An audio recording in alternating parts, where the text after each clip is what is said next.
வணக்கம். உயிர் டிவி நேயர்களுக்கு தினமொரு திருக்குறள்.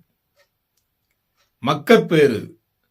மக்கட்பேறில் இன்று 63வது குறள். தம்பொருள் என்பதம் மக்கள் அவர்பொருள் தம்தம் வினையான் வரும். தம்பொருள் என்பதும் மக்கள் அவர்பொருள் தம்வினையாம் வரும். இதன் பொருள், தம் குழந்தைகளே ஒருவருக்கு செல்வம். அது அவரவர் செய்யும் நல்வினைகளால் வரும். அதாவது, தம் குழந்தைகளே ஒருவருக்கு செல்வம். அது அவரவர் செய்யும் நல்வினைகளால் வரும் என்பதே பொருளாகும்.